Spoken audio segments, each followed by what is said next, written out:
Jadi di samping kita memperhatikan aspek lahiriah, kita juga harus memperhatikan aspek batinnya. Karena kecantikan yang sempurna itu tidak ada. Kecantikan yang sempurna itu ada pada istri-istri Nabi. Artinya cantik secara fisiknya cantik, batiniahnya juga cantik, sempurna di mata Allah Subhanahu wa Ta'ala, sempurna penghambaannya kepada Allah Subhanahu wa Ta'ala, sempurna totalitasnya sebagai seorang ibu. Tetapi tidaklah salah kalau kita ini sebagai umat-umatnya ini terus-menerus memperbaiki diri.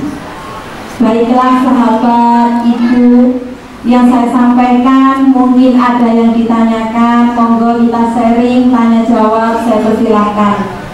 Terima kasih atas pertanyaannya. Bagaimana jika seorang wanita itu sibuk hanya dengan penampilan luarnya saja, tetapi lupa untuk memperbaiki aspek batiniah, lupa untuk memperbaiki aspek dari dalam, itu bagaimana hukumnya? Ya, ibu-ibu yang sangat kami hormati, berhias tabarruj yang berlebihan tidak kepada suami itu hukumnya dosa. Dosa, hukumnya haram. Kita berhias sewajarnya saja kalau keluar rumah, tidak boleh berlebih. Apalagi berhias itu tidak diperuntukkan untuk suami. Itu namanya tabarruj, itu ada pada zaman jahiliyah, hukumnya haram. Ya, lebih baik kita ini adalah menghias yang secantik-cantiknya di hadapan suami, itu mendapat pahala. Tetapi bagaimana Ustazah kalau kita misalnya keluar rumah kemudian kita tidak berhias? Ya tidak apa-apa Bu, sewajarnya sahabat. Ibu menutup aurat juga sewajarnya, model pakaian juga sewajarnya, tidak terlalu berlebihan, mencolok atau mengundang perhatian. Apalagi kita sebagai seorang fataya, mesti kan sudah tahu batasan-batasan berlebihan itu seperti apa. Pasti sudah tahu. Ya, yang tahu berlebihan tidaknya jenengan. Saya yakin jenengan paham. Saya yakin jenengan pasti tahu bahwa aku Dewi Miliki itu berlebihan. Saya yakin pasti jenengan tahu. Nauzubillah min dzalik. Sekarang itu sedang marah, wis pokoknya heboh gitu. Kalau mau keluar rumah, masya Allah, ya kan gini. Tetapi nang omah kok melek brek. Daster ampoh lho digawe, daster suwek ya digawe, mentolo Bu. Nah itu untuk suami, penghormatan kita kepada suami itu dalam bentuk apa? Ya minimal masih gak gawe kelambi yang paling cantik di dalam rumah. Minimal Bu ojo gawe daster komplek nang omah. Minimal pakai pakaian yang layak. Ya, kemudian ya minimal ketika suami kita datang itu, ya sewadaan lah ini ke ambungan ke kompor ngoten. Itu. Kemudian kita juga harus sebagai seorang ibu, seorang istri, seperti yang ditanyakan oleh sahabat tadi, harus memperhatikan juga yang namanya thalabul ilmi. Tidak bisa dipungkiri semakin pintar ibunya, maka nanti anaknya juga akan menghasilkan anak-anak yang pintar, anak-anak yang berkualitas. Untuk batasannya, saya kadang ada yang tanya, bagaimana batasan berlebihan itu berdandan di luar rumah yang bukan untuk suami? Berlebihan itu bagaimana? Saya tidak bisa membatasi seperti itu terlalu mengkotakkan itu bagaimana, mengkhususkan. Saya yakinlah, panjenengan sudah tahu sendiri batasan berlebihan berarti tidak. Ya wis sak wajare Ibu aja sampai nang tubuh sampai gawe berkat tulis tiwa. Ibu itu dipasang kawang wae. Iya, wedake sampai 3 cm. kemudian awal ini licin, bagaimana itu bisa menjadi licin dan bisa menjadi putih gitu kan? Kan sembuh awal itu umbah dikosek kabeh. Ini kan modelnya kan. Jadi kak, koyo gak puas terhadap apa yang diberikan oleh Allah Subhanahu wa Ta'ala, kurang syukuri. Dirawat boleh bu, tapi sama-sama kosek ya. Saya bilang di kosek itu karena ada yang memang perawatan itu seperti apa ya, seperti dikelupas kulitnya kemudian berubah warna kulitnya, itu ada dan marah saya lihat. Jadi yang penting saya wajibannya ketika ada yang tanya itu sudah saya sampai pokoknya bilang kali tak buat tempot tanggung jawabnya masing-masing. Siapa yang tanya tadi mana?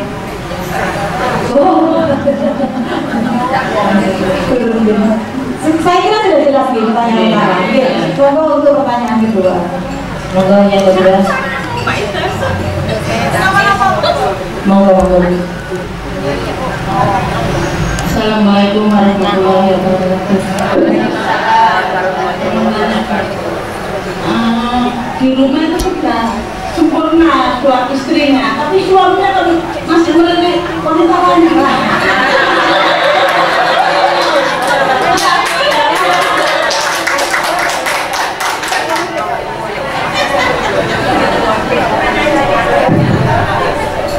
Ini kok ada sektor ini pengalaman pribadi ya.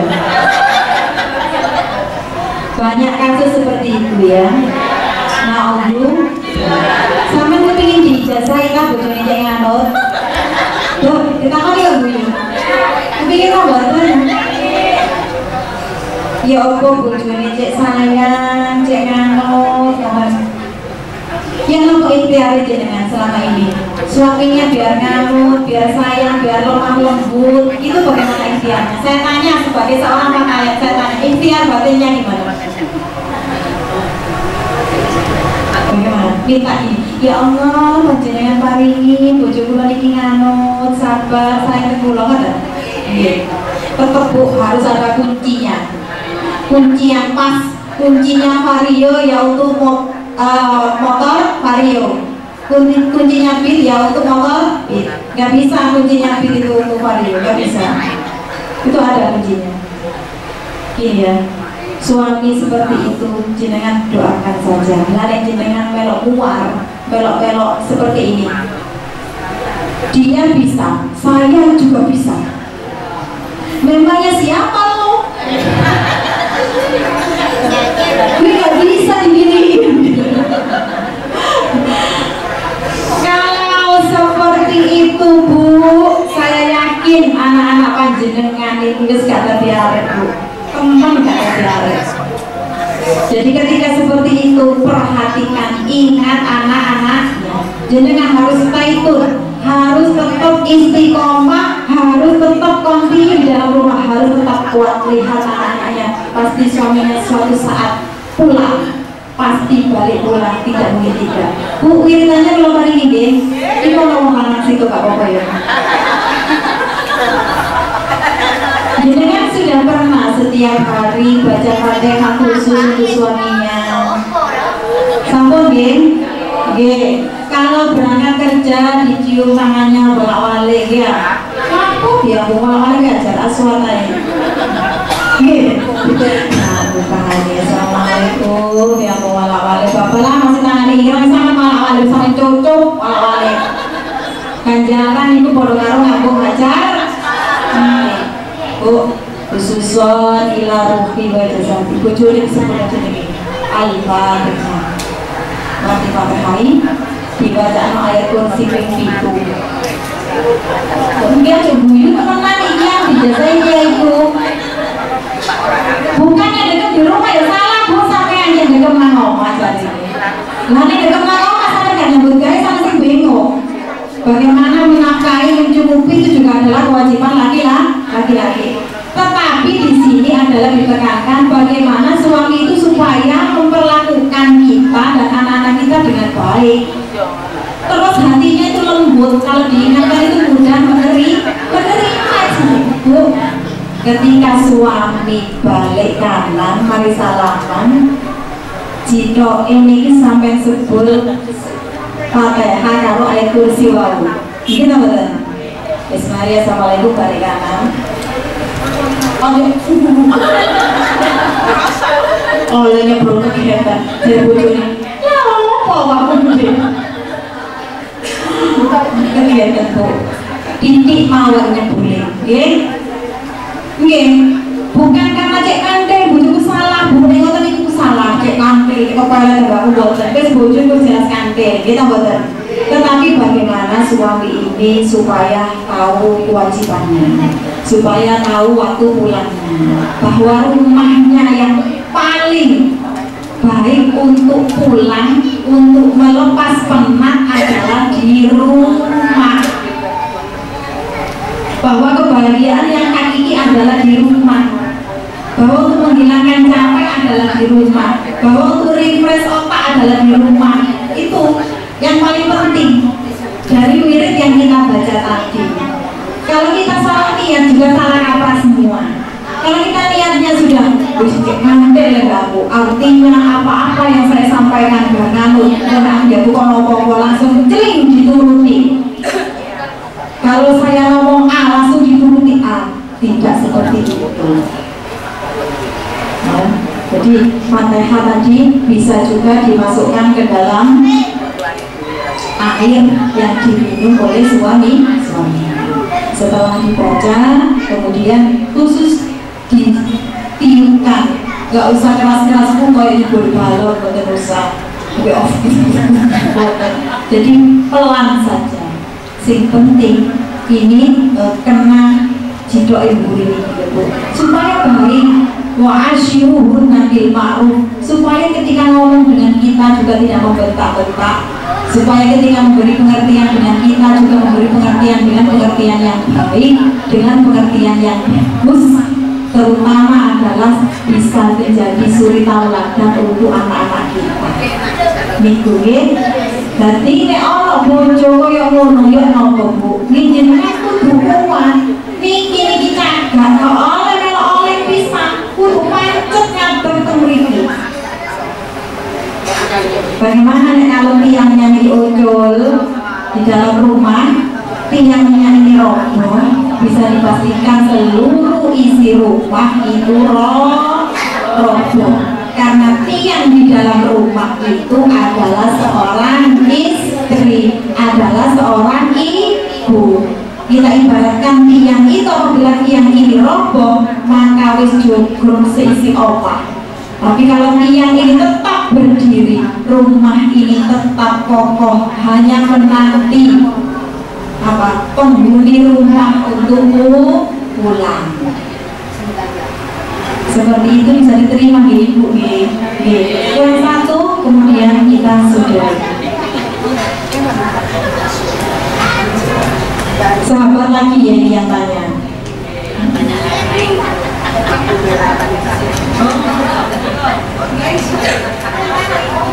Assalamualaikum.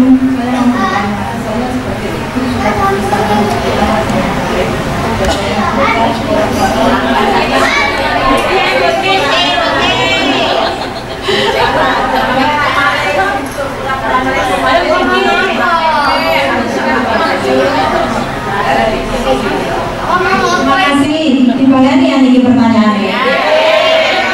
Mau mikir.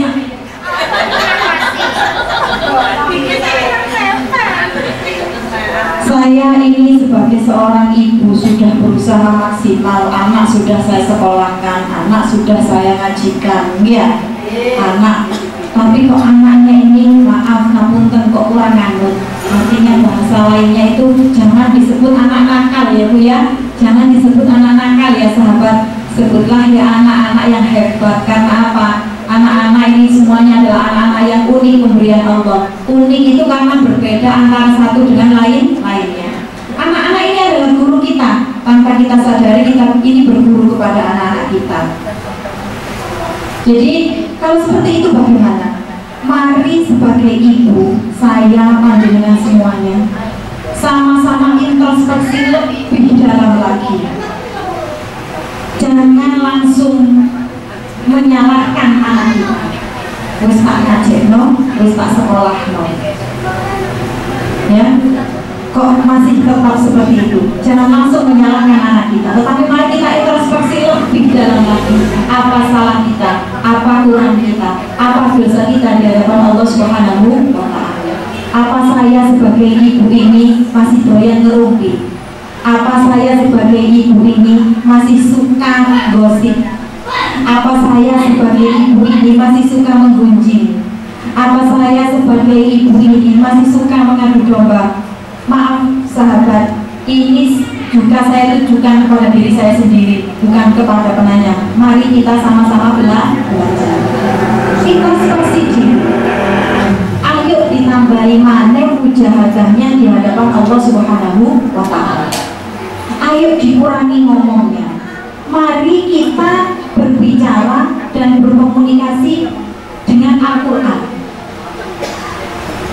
Artinya kita lebih banyak membaca Al-Qurannya daripada kita ngerumpi, daripada kita ngomong hal-hal yang tidak penting. Kalau ada di dalam kitab Ta'limul Muta'allim itu disebutkan bahwa salah satu terbentuknya anak soleh itu adalah dari rezeki yang halal. Anak ini tidak bisa jadi anak soleh, anak yang manut kalau ada sedikit saja nafkah yang kita berikan kepada anak kita ini ada terselip barang haram masuk melalui makanan, kemudian diproses masuk ke dalam daging anak-anak kita ini, maka anak-anak kita ini tumbuh menjadi anak-anak yang malas dan susah dinasehati. Bukan saya ngejas itu tadi, bukan. Maksudnya mari kita cari dari segi mana, dari aspek mana ini kok masih kurang. Terus menerus introspeksi, mujahadah di hadapan Allah, nangis dengan Gusti Allah, dimintakan tolong kepada Allah sambil terus dibacakan Fatihah.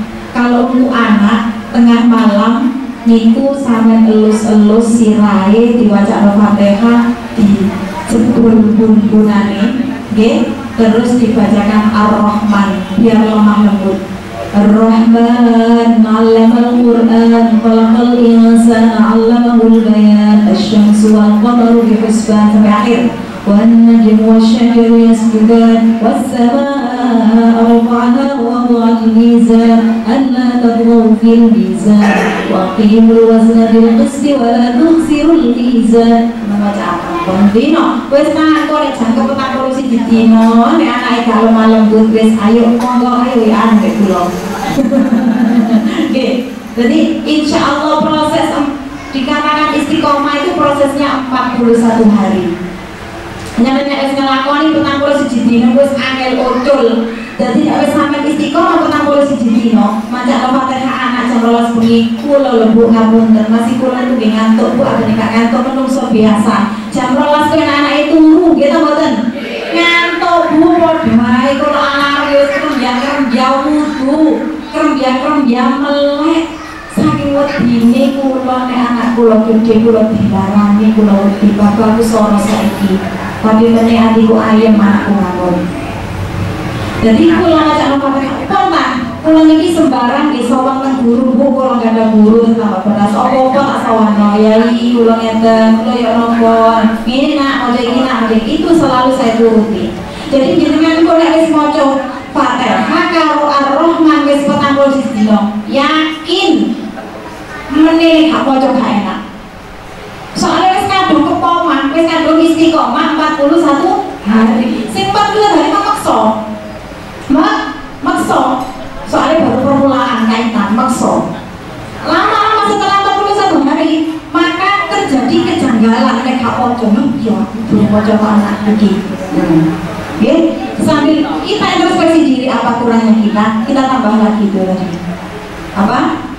Kita bacakan di samping air minumnya. Saya tuh gitu banyak khususi beras. Ini kan khususi dewe kabeh beras iki nggih. Sambil dibacakan Fatihah, sambil dibacakan khususan nek anakku lebu tak absen. Nek anak enom ya diabsenkan khususan larungi siapa namanya disebutkan ambek khususi beras.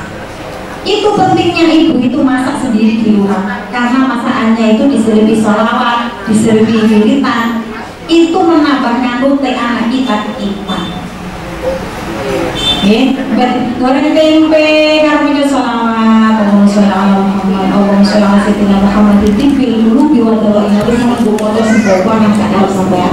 Tadi Fatihah dan Ar-Rahman. Kenapa Pak Ar-Rahman? Biar lemah lembut, biar hatinya lembut, biar anak ini menjadi anak-anak yang penuh kasih sayang, biar anak ini mudah dinasehati.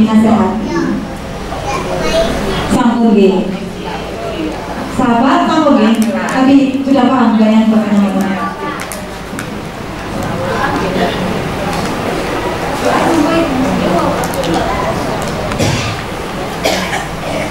Baiklah ibu-ibu sahabat, demikian tadi apa yang bisa saya sampaikan.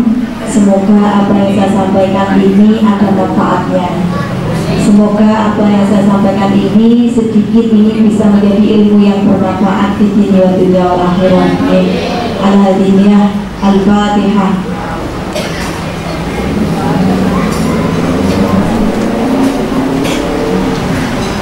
Bismillahirrahmanirrahim. Allahumma sholli ala sayyidina Muhammad wa ala ali sayyidina Muhammad walhamdulillahi rabbil alamin.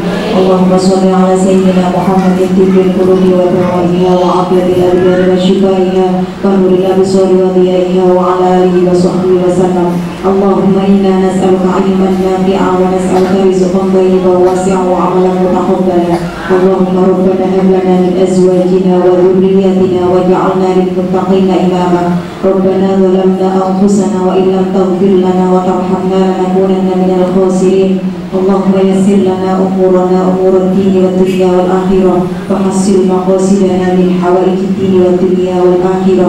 اللهم نور قلوبنا بنور هدايتك كما نورت الأرض بنور شمسك أبدا أبدا برحمتك يا أرحم الراحمين.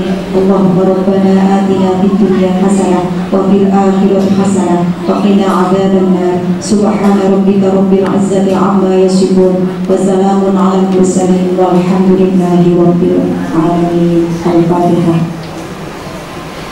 ربي فانفعنا ببركتهم واهدنا الحسنى بحرمتهم وأمتنا في طريقتهم ومعافاتهم من الفتن. ربي فانفعنا ببركتهم واهدنا الحسنى بحرمتهم وأمتنا في طريقتهم ومعافاتهم من الفتن. Kirang langkungi kula nyuwun agungipun pangapunten. Ngapunten sanget, wallahul muwaffiq ila aqwamit thoriq. Wassalamualaikum warahmatullahi wabarakatuh.